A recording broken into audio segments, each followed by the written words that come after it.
Donc mon métier, c'est de faire des films. J'ai réalisé et écrit mon premier long métrage qui s'appelle La Menthe religieuse, qui est resté 7 mois dans les salles à Paris, sur le bouche à oreille du public. Et ce film, c'est l'histoire d'une Marie-Madeleine des temps modernes. C'est pour, vous savez, le public qui est un peu en périphérie de l'Église, pour une certaine jeunesse un peu déboussolée, en perte de repères, voilà. Mais pour arriver à ça, en fait, il a fallu que je passe par quelque chose de costaud. Il y a de ça quelques années, j'étais en préparation d'un autre film que celui que j'ai réalisé, avec un très très grand producteur qui a produit Almodovar, David Lynch. C'est un producteur à l'international, un immense producteur. Et je sortais de la réunion. Imaginez, on est une réalisatrice qui a trouvé un producteur pour produire son premier film. C'est déjà un conte de fées, c'est incroyable.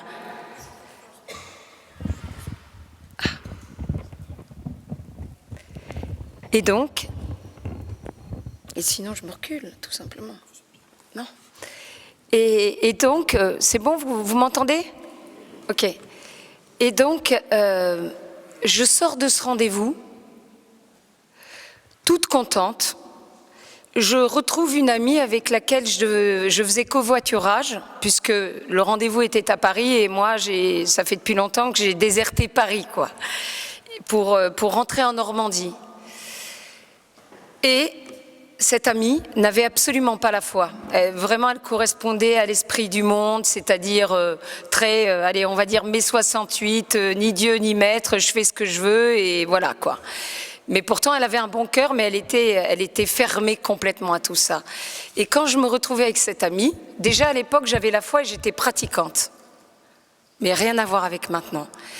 Et quand je me suis retrouvée avec cette amie en voiture, j'en ai profité pour lui parler de Dieu. Elle ne pouvait pas m'échapper, elle était enfermée en voiture, elle conduisait, donc c'était vraiment le lieu le plus propice, 1h30 à lui parler de Dieu. Et je lui ai dit la chose suivante, ça s'est vraiment passé comme ça, dans cette rythmique, dans cette chronologie.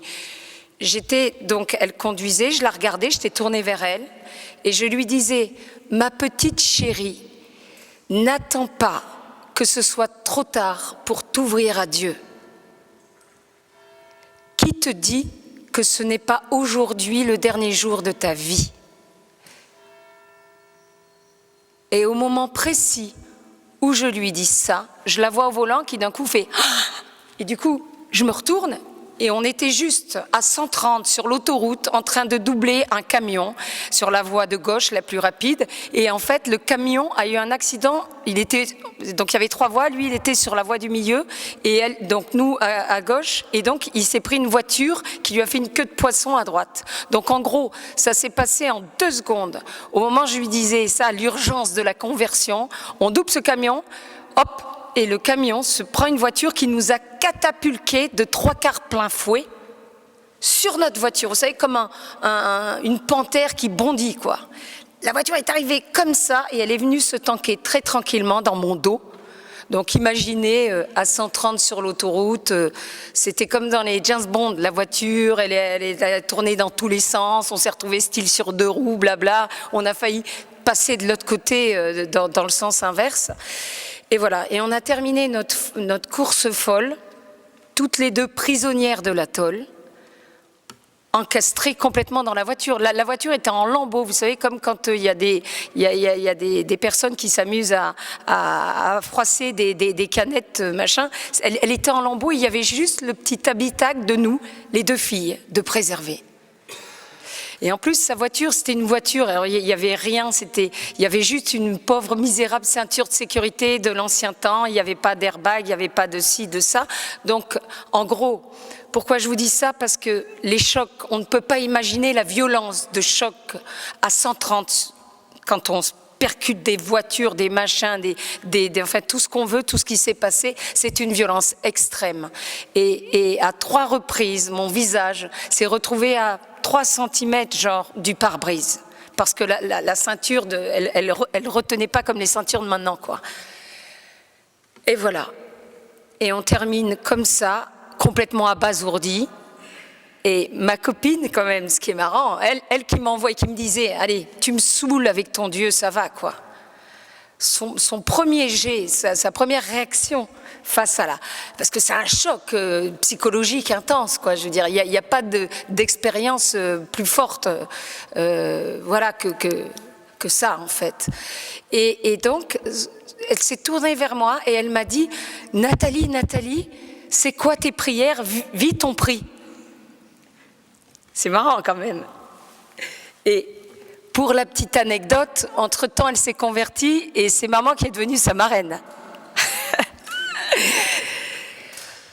Alors donc, moi, il m'est arrivé la chose suivante, parce que j'avais tout pris, parce que j'ai pas vu arriver l'accident, je me suis pas retenue au volant comme elle, j'ai été ballottée par la ceinture, enfin voilà quoi, avec la voiture qui est venue de mon côté, juste derrière mon dos. Et je me suis mise à étouffer, quoi, tout de suite, et à cracher du sang. Alors, c'est pas très bon signe de cracher du sang, et en même temps de manquer d'air, quoi. Après un tel choc, voilà. Et on n'a pas pu sortir, on a dû attendre les pompiers qui sont arrivés 1 heure après, parce qu'on avait créé un super embouteillage et tout. C'était embouteillé jusqu'au cœur de Paris à cause de notre embouteillage, enfin bref, de l'accident.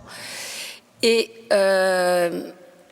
donc, on est resté comme ça, prisonnière de l'atoll, et donc j'ai vécu l'expérience la plus merveilleuse, en fait, de ma vie. Même si ça faisait peur, même si j'ai quand même des petites douleurs maintenant un petit peu comme une mamie, j'ai dû arrêter, je faisais beaucoup de danse, j'ai dû arrêter la danse, tout ça, mais ça a été le plus beau jour de ma vie après mon baptême, quoi, clairement.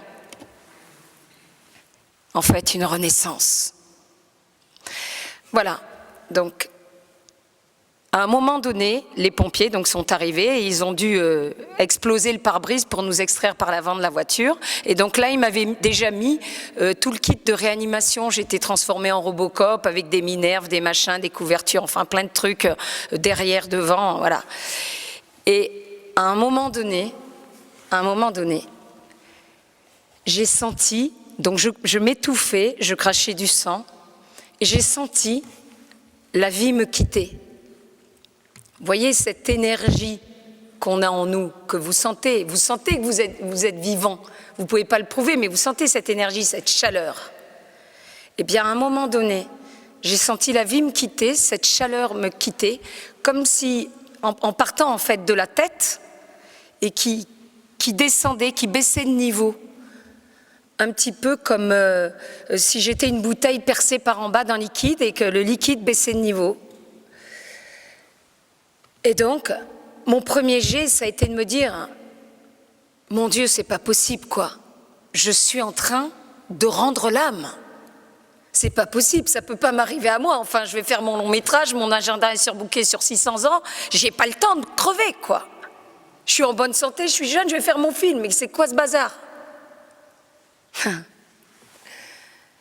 Comme si Madame la Mort nous demandait si nous avons le temps de la fréquenter. D'où l'urgence de la conversion. Il n'y a pas d'âge. Rappelez-vous les paroles du Seigneur. Tenez-vous prêts, je viendrai comme un voleur. Ça s'applique à nous tous, les gars.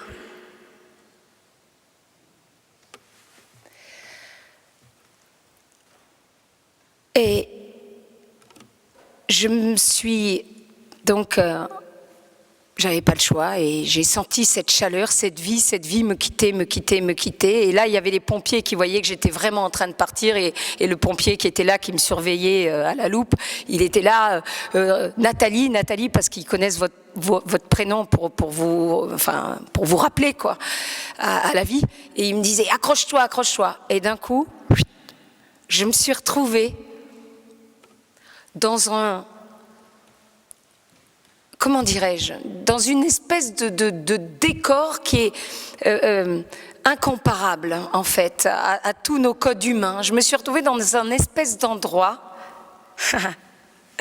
face à lui, le beau juif là, face à lui, Jésus-Christ. dans une espèce de comme de nuage blanchâtre. Et vraiment, c'était très étrange. Le temps, l'espace, tout ça, vraiment, c'était complètement disparu. Alors, si vous voulez, en tant que chrétienne, déjà que j'étais à l'époque, et pratiquante quand même, mais plus dans la tradition, dans l'habitude, avec maman qui m'avait habituée petite, les frères et sœurs, machin. Donc, j'ai pas été trop surprise de me retrouver face à Jésus, j'espérais. Mais là, où j'ai été complètement anéantie, c'est de me retrouver face au Sacré-Cœur de Jésus. Donc c'est le Sacré-Cœur de Jésus que j'ai vu et que je ne connaissais pas du tout à l'époque. Je ne connaissais pas la symbolique du Sacré-Cœur, rien. Ni Marguerite Marie, ni Sœur Faustine, ni tout ce qui est, voilà, lié au Sacré-Cœur. Et je me suis retrouvée nez à nez, à cette distance, quoi. Du Sacré-Cœur de Jésus, en larmes. Jésus, le visage déformé par la souffrance, une souffrance terrible, qui pleurait à chaudes larmes, qui souffrait vraiment le martyre, le visage défiguré par la souffrance, une souffrance si intense que c'est inexprimable. Un pur concentré de souffrance, de l'acide de souffrance. Et devant sa souffrance, j'étais complètement, enfin, j'ai oublié mes peurs, parce que même si on croit en Dieu, c'est quand même, ça fout un peu quand même la pétoche, la mort, quoi, de passer de l'autre côté, c'est quand même un changement d'habitude, quoi. Et là, sa souffrance m'a tellement débordée, quoi, que j'ai tout oublié et ça a été comme un cri du cœur. Je lui ai dit, mais je lui ai dit intérieurement, comme par télépathie, mais sauf que c'était pas de la télépathie, c'était vraiment une espèce de cœur à cœur, quoi. J'étais estomaquée, j'ai dit, Seigneur, pourquoi tu pleures?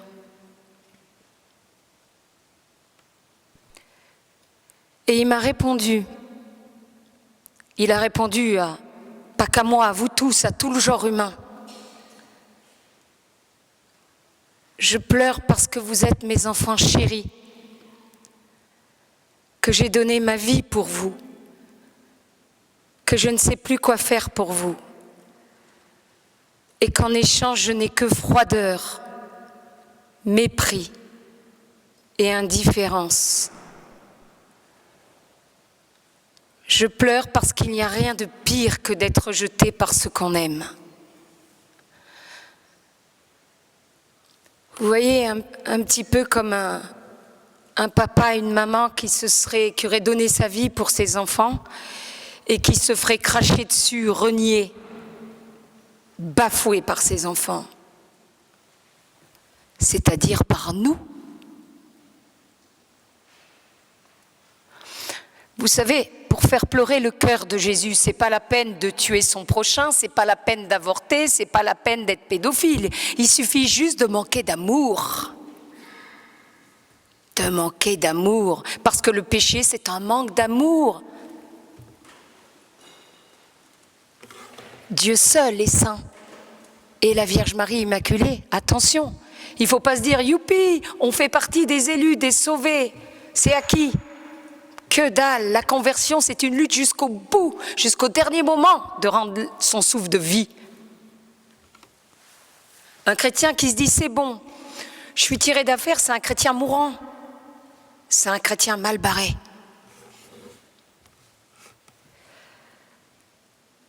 Alors imaginez Jésus en larmes. Jésus qui m'a fait souffrir qui m'a fait sentir, recevoir toute sa souffrance. Parce que bien sûr que j'avais ma part dans ces larmes. Comme comme les clous qui l'ont crucifié. Chaque clou du Christ sur la croix porte notre petit prénom à nous tous, mes chers frères et sœurs. Il ne faut pas l'oublier, ça.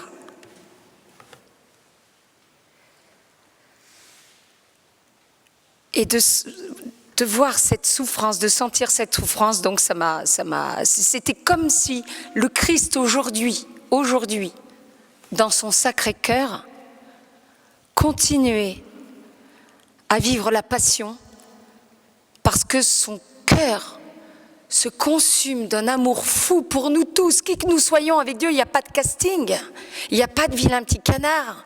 Il nous aime tous à la folie. On est tous ses enfants chéris, ses enfants préférés. On a tous une valeur, un prix unique à ses yeux. Donc, le Seigneur continue sa passion dans son amour méconnu. Il y a non seulement nos péchés qui détruisent le cœur de Jésus, bien évidemment, nos péchés, des actes posés clairement contre lui, mais aussi, et peut-être même davantage, d'après ce que j'ai senti, moi personnellement, notre froideur et notre indifférence, en réalité, à l'égard de Dieu, lui brise complètement le cœur.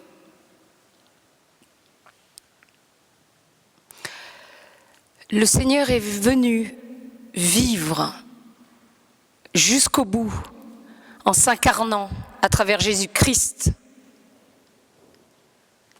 une passion avec nous. C'est une histoire d'amour que le Seigneur vit avec nous et qui veut vivre avec chacun de nous. Mais l'amour, ça se passe à deux. Ça se passe à deux, l'amour. Il attend notre réponse. Et notre réponse, mes chers frères et sœurs, c'est pas simplement comme un petit robot catholique d'aller à la messe, de faire le chapelet, de faire ci, de faire ça, de communier et de dire ça c'est fait. Notre réponse, elle est là, dans l'intimité du cœur, d'une passion amoureuse avec lui. Et du coup, le fait d'aller à la messe, le fait de communier, le fait de se confesser, de dire des chapelets, nourrissent, recentrent cet amour fou. Alors, je reviens à cette rencontre. Jésus qui me fait sentir sa souffrance folle, et ensuite, en même temps, le Christ m'a fait sentir vraiment, physiquement, avec tous mes sens, sensuellement, dans le vrai sens du terme, ma peau, mon cœur, mes cheveux, tout, quoi, mes ongles. Il m'a fait sentir son amour fou pour nous. Son amour fou pour nous qui dépasse tout entendement. Elle est là, la bonne nouvelle, mes frères et sœurs, c'est l'amour fou de notre Seigneur pour nous. Ayons la banane, exultons de joie. C'est extraordinaire. Et il m'a fait sentir son amour pour nous, heureusement un bref instant, parce que sinon j'étais incapable dans la petitesse de mon être de renfermer son amour, j'allais imploser, exploser quoi. Il m'a fait sentir comme sous forme de frisson, vous savez, quand il y a du vent, hop, il y a un courant d'air qui passe dans la maison et qui nous traverse, comme sous forme de frisson d'amour, son amour pour nous. Et vraiment, on ne se rend pas compte de qui est Dieu. On a tendance, et moi la première, à l'enfermer, à l'étiqueter dans un bon petit cadre bien carré, bien humain. On croit connaître Dieu, mais on ne le connaît même pas à 1% en réalité. Il est tellement plus, il est tellement infini dans son amour, dans sa miséricorde. C'est merveilleux. Il est merveilleux.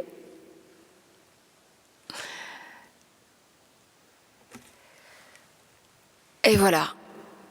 Et j'ai dit, Seigneur, Oui, quelque chose qui m'a bouleversée quand même, c'est que ce grand Dieu, lui, l'unique, le seul saint, qui se consume d'amour pour nous et qui attend notre amour en retour comme comme un mendiant, quoi. Le Seigneur, qui est parfait, qui en réalité n'a pas besoin de nous. Nous avons besoin de lui. Et même si on ne le sait pas de notre vivant, on s'en rendra compte de l'autre côté, d'accord?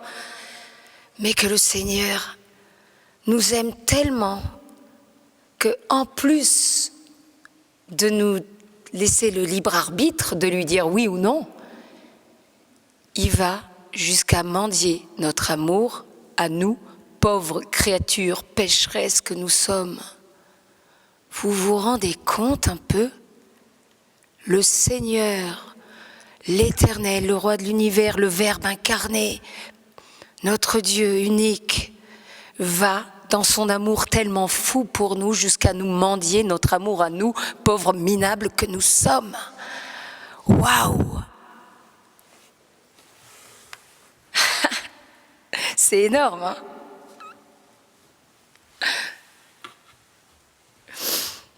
Ben moi, j'en reviens toujours pas. Et donc, j'ai dit, Seigneur, quel dommage de rendre l'âme. Maintenant que je sais tout ça, ton amour fou pour nous et ta souffrance insoutenable parce qu'on te méprise, parce qu'on te rejette, parce qu'on te snobe dans ton amour. J'ai dit quel dommage de passer de l'autre côté maintenant, de rendre l'âme maintenant. J'aimerais pouvoir revenir sur terre pour pouvoir déjà te consoler avec la nature qui est la mienne. Donc je les collectionne toutes, bélier, marseillaise, artiste et le pire du pire, femme bien sûr. Donc niveau passion, j'y vais à fond. J'ai dit Seigneur, je voudrais pouvoir revenir pour te consoler, pour tous ceux qui ne te connaissent pas, et pour témoigner de ton amour fou et de ta souffrance aussi. Mais je ne savais pas, j'ai balancé ça comme ça, quoi. C'était une espèce de cri du cœur. J'ai même pas cherché à faire un deal avec notre Seigneur. Renvoie-moi, laisse-moi en vie et je te donne ça et tu me donnes ça. C'était un cri du cœur.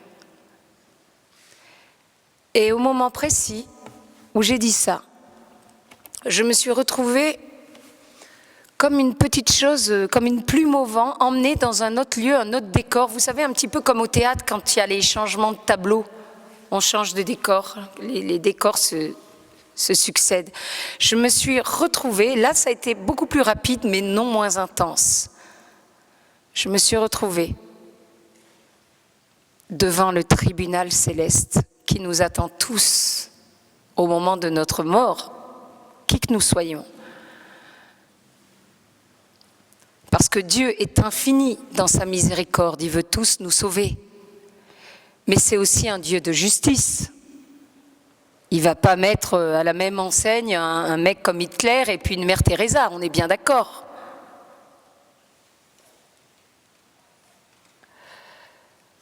Je me suis retrouvée une petite chose toute tassée, ridicule, minuscule. En fait, toute tassée et ridicule parce que j'étais écrasée par la boue de mes péchés en réalité. Je me suis retrouvée face à une espèce de comment dirais-je, de cercle en demi-lune, en hauteur, impérial, qui en imposait, quoi, qui trônait face à moi. Vraiment, il y avait cette sensation de ma petitesse, et en haut, cette espèce, comme une espèce d'arrondi, grand, quoi, et qui était dans une lumière blanchâtre. Je ne voyais pas. J'ai juste entreaperçu cette espèce de truc à l'horizontale en demi-lune qui était en hauteur, qui trônait, mais tout ça était baigné donc dans une nuée blanche, quoi. Je ne voyais pas, mais je savais clairement dans mon cœur, parce que là, encore une fois, on est en toute vérité, on peut pas tricher, quoi. C'est vraiment la créature face à son créateur. Et je savais bien intérieurement, sans que personne me le dise, je savais que c'était l'heure de mon jugement, de notre jugement qui nous attend tous. Et c'était juste horrible. Horrible pourquoi? Parce que tout ce qu'on a pu faire est consommé, quoi. Vous voyez, cette notion de au casino, les jeux sont faits, rien ne va plus, on veut reprendre sa mise, changer un truc, on flippe. Non, interdiction. Là, c'est pareil, sauf que c'est notre vie, notre âme, notre éternité. C'est-à-dire que quand on se retrouve à ce niveau-là, face au tribunal céleste, tout est consommé en fait. On ne peut rien retrancher de notre vie, de nos actes mauvais et tout ce qu'on veut, ni rajouter. On a eu toute notre incarnation pour ça. Et au pire moment de ma vie, qui était mon jugement, l'heure de ma mort, eh bien Jésus-Christ, qui de mon vivant ne me quittait pas, qui était en moi, qui était à côté de moi, qui me soutenait, eh bien il avait comme disparu. Sauf qu'il n'avait pas du tout disparu. Parce que tout ce qu'il avait fait pour me sauver, il l'a fait jusqu'au dernier moment, comme le bon larron sur la croix. Ok ? Sauf que là, tout était consommé et il n'avait pas du tout disparu. Il avait simplement rejoint sa place dans ce tribunal céleste qui était composé clairement, même si je ne voyais pas, je savais en vérité dans mon cœur. Il était composé du Père, du Fils et du Saint-Esprit. Et là, j'entends une voix, à l'intérieur d'une voix qui était une voix puissante qui me dit « Vous serez jugés, donc moi, vous tous, nous, vous serez jugés sur l'amour. L'amour vrai pour Dieu. Aimer Dieu pour ses beaux yeux, c'est le titre de mon bouquin que j'ai écrit. L'aimer pour ses beaux yeux, comme un homme veut être aimé par son épouse, quoi. Bah, il ne veut pas être aimé pour son pognon, son compte en banque, mais pour ce qu'il est lui. Aimer Dieu pour ce qu'il est, non pas parce qu'il peut nous sauver, parce qu'on a peur de la mort, parce que ci, parce que ça. Vous serez jugés, nous serons jugés sur l'amour. L'amour vrai de Dieu, comme Marie-Madeleine, quoi. Et l'amour vrai des frères. Vous serez jugés sur l'amour de Dieu et l'amour des frères. Aimer ses frères vraiment, avec son cœur. Pas donner aux petits qui sont malheureux à l'autre bout du monde ou aux pauvres personnes comme sans le cœur, quoi. C'est vraiment être personnellement concerné par la souffrance de nos frères. Voilà. Et en gros, donc vous serez jugés sur l'amour de Dieu et l'amour des frères. Voilà ce que m'a dit cette voix. Et en gros, tout le reste, mes chers frères et sœurs, c'est de la littérature. Tout est une question d'amour. D'amour pour Dieu et d'amour pour les frères. Et à ce moment précis, je me suis retrouvée comme une pauvre chose rebalancée dans mon corps, dans la voiture. J'ai fait un bond de 3 mètres à l'intérieur de la voiture. Là, c'est la Marseillaise qui parle un peu. Enfin, c'est comme si je m'étais pris une super décharge électrique, quoi.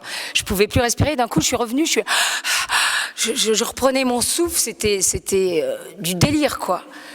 Et je me suis arrêtée net de cracher du sang, alors que ça faisait depuis à peu près 1h30 que je crachais du sang.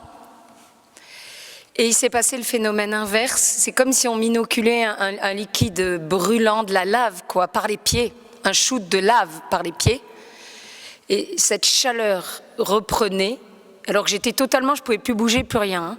Et là où la chaleur, où la vie reprenait, ben voilà, je pouvais de nouveau bouger. Donc c'était pas la grande forme, mais voilà, quoi. Et je savais clairement que j'étais tirée d'affaire.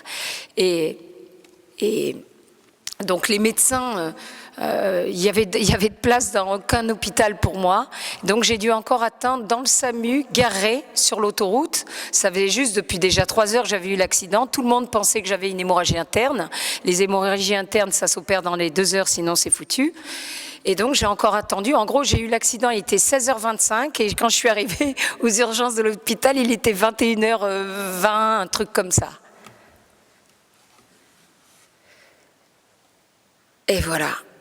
Et en fait, suite à ça, le grand producteur m'a dit, parce que je suis restée à peu près 1 an en convalescence, même si on m'a rien trouvé, rien de cassé, on a vu que j'ai failli être tétraplégique, que ça s'est passé à ça, enfin voilà quoi. Et personne n'a pu s'expliquer le sang que j'ai craché, d'où il venait, puisque j'avais pas d'hémorragie, je m'étais pas mordue ni rien, bref. Et pendant 1 an, donc, j'étais percluse de douleur, hein, à cause, en fait, de la ceinture de sécurité. J'avais des bleus, c'était impressionnant pendant 1 an, quoi. Et des douleurs, j'étais comme, enfin, vraiment, bon. Et donc, mon grand producteur m'a dit, on t'attend pour reprendre le film, pour démarrer le film, puisque là, on était c'était la période du casting, voilà, pour les acteurs. Et en fait, moi, j'étais comme une femme amoureuse, tout simplement, qui avait rêvé au grand amour toute la vie, mais qui venait de le rencontrer en direct, quoi. Et ça change tout. Le rencontrer dans son cœur, parce que c'est pas du tout la peine de manquer, mourir, avoir un accident. Moi, le Seigneur, il a mis un paquet, il a mis le paquet parce que j'étais clairement un gros cancre.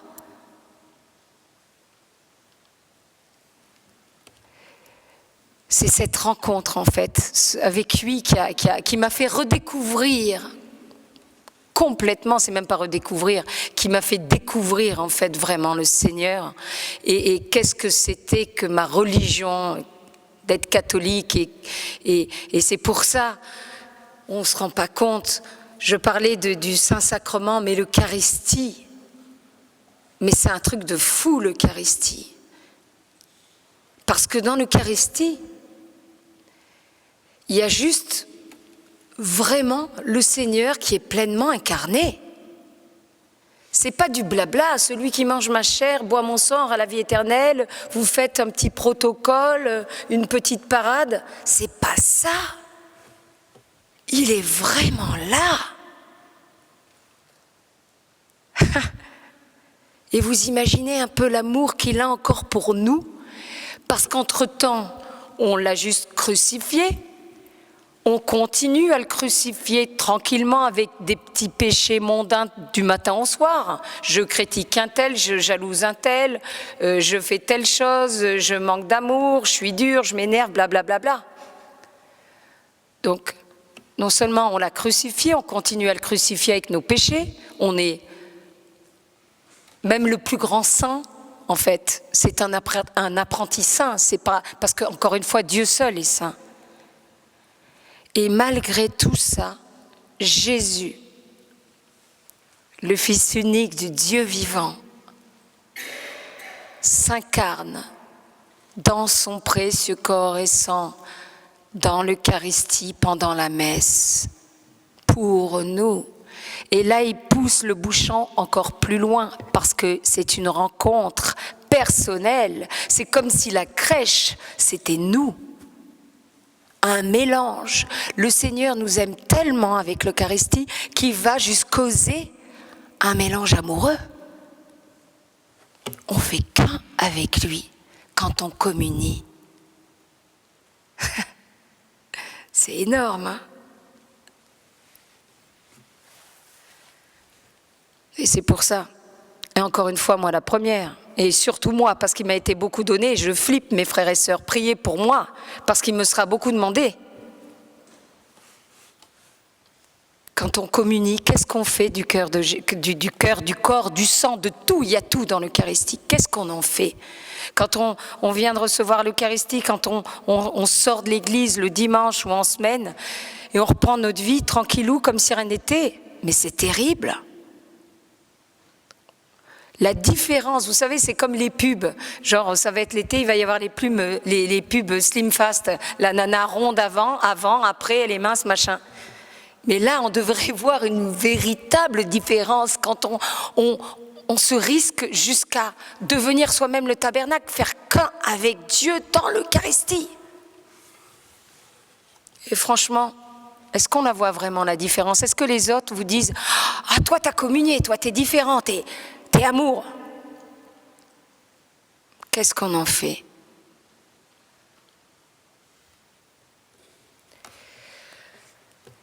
Alors, voilà, je voudrais dire 3 choses, les fruits de cette rencontre. Le premier fruit, c'était mon plus gros dossier, auquel le Seigneur s'est affairé. Ce dossier s'appelle la Vierge Marie. Parce que j'étais catholique, pratiquante, comme je l'ai dit, mais je ne sentais pas grand-chose pour la Vierge Marie. J'étais un petit peu limite comme une protestante, quoi. Alors que ma mère aime beaucoup Marie et elle me disait mais prie Marie, prie Marie. Alors de temps en temps, je me boostais pour faire un Je vous salue Marie, machin, mais je sais pas, je ressentais pas grand-chose, quoi. Et en fait, on sait que la Vierge Marie conduit jusqu'à Jésus.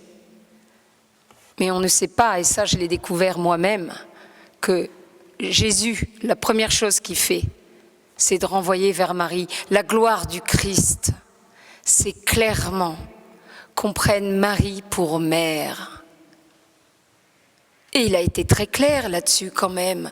Quand on fait un peu l'effort de lire l'Évangile, les dernières paroles du Christ, son testament sur la croix juste avant de rendre son souffle de vie au Père, ces dernières paroles adressées à nous, ses enfants, ses brebis, quand il est là et qu'il est crucifié, qu'il y a Saint Jean d'un côté et la Vierge Marie de l'autre côté au pied de la croix, qu'est-ce qu'il fait ces dernières paroles? Son testament, ça concerne qui? Il dit à Marie, femme, voici ton fils, en désignant l'apôtre, et à Saint Jean, voici ta mère. Mais enfin, c'est loin d'être anodin tout ça. C'est pas, il n'a pas voulu faire le bon fils juif, allez Saint Jean, occupe-toi de ma mère et tout, veille sur elle. Allons, Jésus veut qu'on prenne Marie pour mère et une maman, mais elle a une place unique dans le cœur d'un gamin, même si le gamin il a 150 ans, quoi. Sa petite maman, c'est toujours là, dans un coin du cœur, quoi. C'est unique, la maman. Et qu'est-ce qu'on fait avec une maman? On dit, maman, s'il te plaît, parle à papa et tout, il est un peu en colère, fais-lui les yeux doux, toi tu sais comment lui parler, machin. On se confie, on ose tout avec une maman. Donc, en plus, au passage, la Vierge Marie, d'accord, quand Jésus dit qu'on sera jugé sur nos fruits, qu'un bon arbre porte de bons fruits, un mauvais arbre de mauvais fruits, si on réfléchit, c'est quoi le fruit de Marie? Tu es bénie, Marie, entre toutes les femmes, et Jésus, le fruit de tes entrailles, est béni. D'accord ? Le fruit de Marie, c'est juste Jésus. Et elle était unique. Et c'est pas un petit robot, Marie, parce qu'elle a été comblée de grâce. Mais imaginez comme le cornu, le démon, a dû lui mettre le paquet, puisqu'elle avait toutes les grâces de Dieu. En contrepartie, il a dû lui envoyer toutes les flèches, toutes les tentations, tous les machins de révolte, de tout ce qu'on veut. Attends, c'est son gamin qu'elle voit crucifié. Et elle est là, à prier pour nous, Mère de miséricorde Marie, mais c'est un truc de fou quand même. Franchement, moi, si on fait du mal à quelqu'un que j'aime, franchement, je ne réagirais pas comme ça. On fait du mal à son fils, on le crucifie. On continue à le crucifier par nos péchés, et elle est là, elle intercède pour nous, elle prie pour nous, elle nous aime.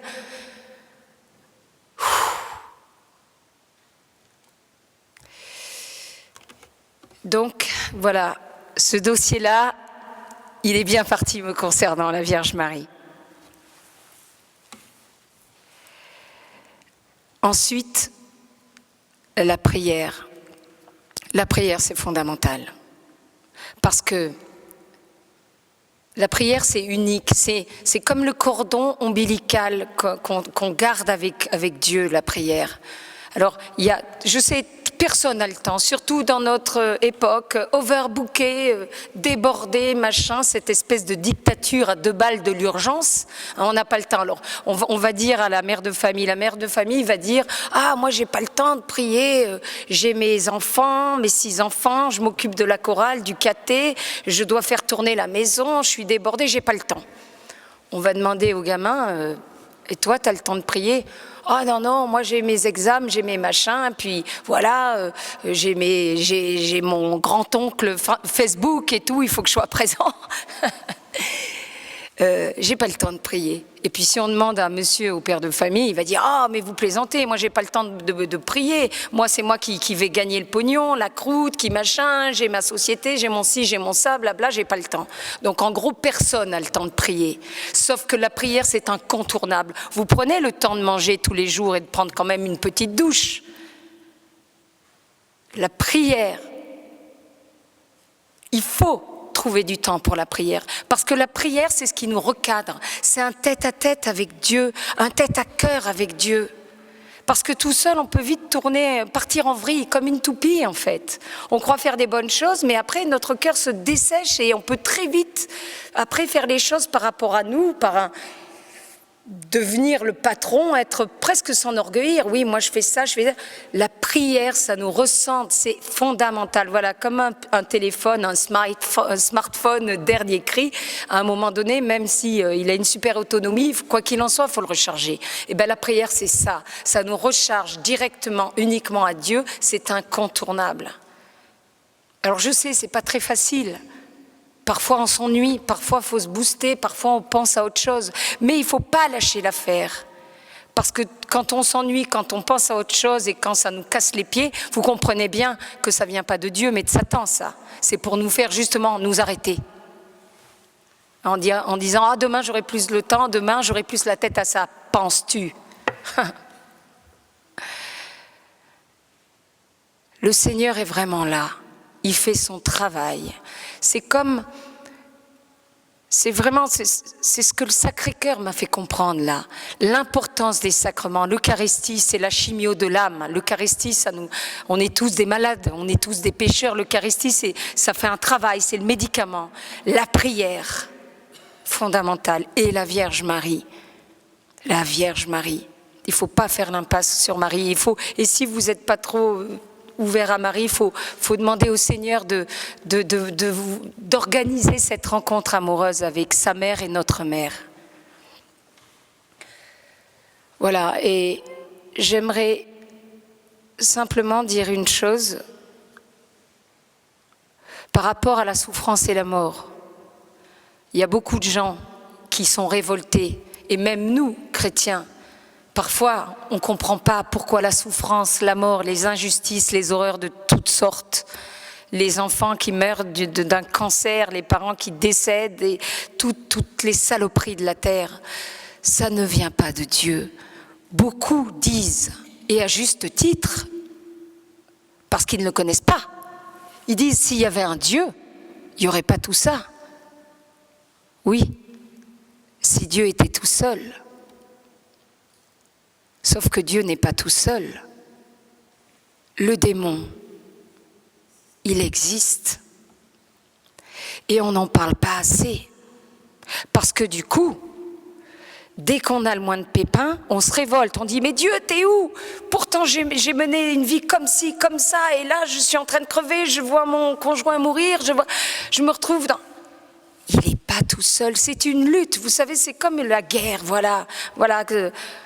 Dans la guerre des étoiles, ce film, avec les bons, les fils de la lumière et les fils des ténèbres. C'est une guerre entre Dieu et Satan qui se mène véritablement. Et cette guerre, c'est la guerre, elle commence complètement en nous. On sent bien, on se sent tiraillé entre le bien, le mal, tout ça. Et il faut savoir qu'au même titre qu'un papa ou qu'une maman ne voudrait pour rien au monde qu'il arrive des problèmes à son enfant. Imaginez Dieu qui est l'absolu dans l'amour. Vous croyez que ça le réjouit quand il nous voit souffrir, pleurer, mourir? Il souffle martyr. Et d'ailleurs, encore une fois, quand on lit l'Évangile, on voit la souffrance du Christ. Il pleure sur Lazare, il pleure sur la souffrance, il est complètement... Sauf que, Voilà, le démon est là, il nous déteste, comme il déteste Dieu et il veut, ça fait son affaire qu'on ne croit pas en lui, le démon, qu'on l'ignore, qu'on ne pense pas qu'il existe, parce que comme ça, on se retourne contre Dieu. Et tout ça, la souffrance, le péché, le mal, la mort, ça vient du péché originel. On en parle de moins en moins. Le péché originel, Adam et Ève, la pomme, tout ça. Il y a plein de gens qui cherchent même à relayer le péché originel presque comme du folklore chrétien, un mythe, alors que tout est là. C'est parce que nous avons désobéi à travers Adam et Ève. Tout allait bien auprès de Dieu. Mais en suivant le serpent, la symbolique de croquer la pomme, c'est comme un vote. Si on vote pour un président de gauche, on aura un gouvernement de gauche. Si on vote pour un président de droite, on aura un gouvernement de droite. En suivant le démon, on a voté pour le démon et pour le gouvernement de la souffrance, de la maladie et de la mort.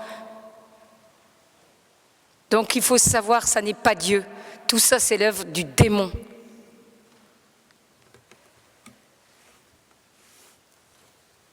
Voilà, et je voudrais aussi dire une dernière chose. Ça va, je ne suis pas trop longue? Vous craquez pas encore? Ok, vous êtes cool. Par rapport à ce qui se passe dans l'Église aujourd'hui, c'est pas simple. On est un peu déstabilisé.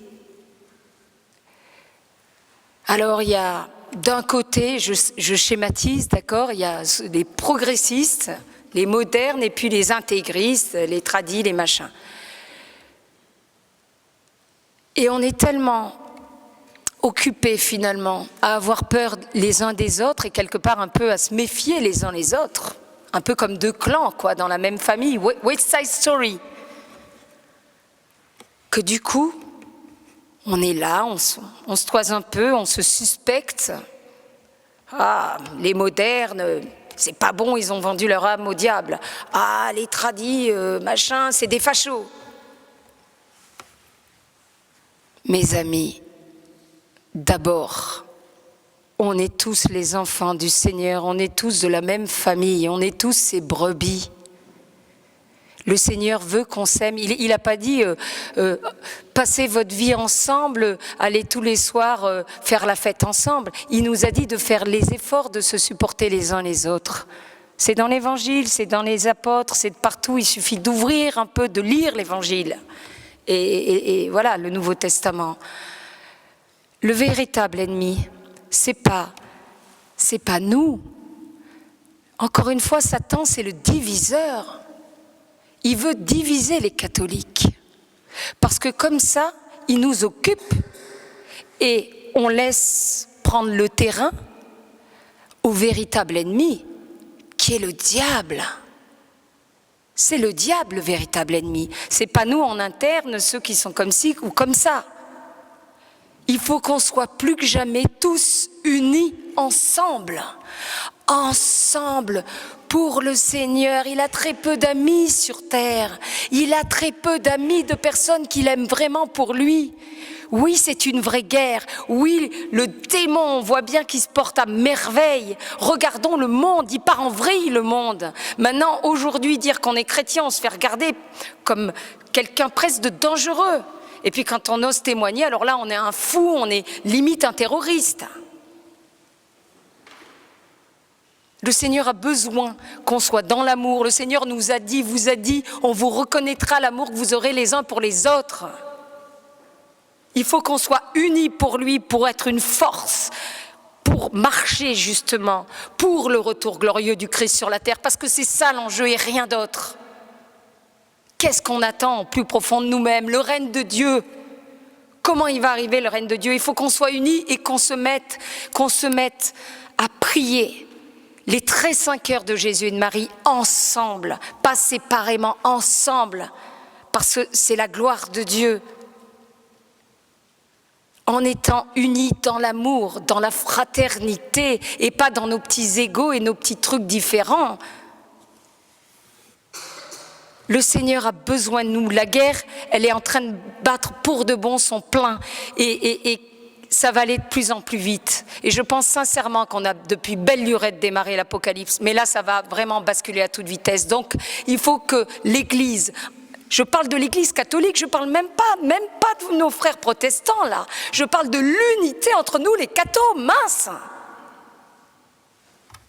Le Seigneur compte sur nous. Alors, un pour tous et tous pour lui. Ok? Et vous savez quoi? J'aimerais là tous, justement pour lui, on se lève tous et on l'applaudit le Seigneur. On lui fait une ovation d'amour pour le remercier, Jésus. Merci Seigneur.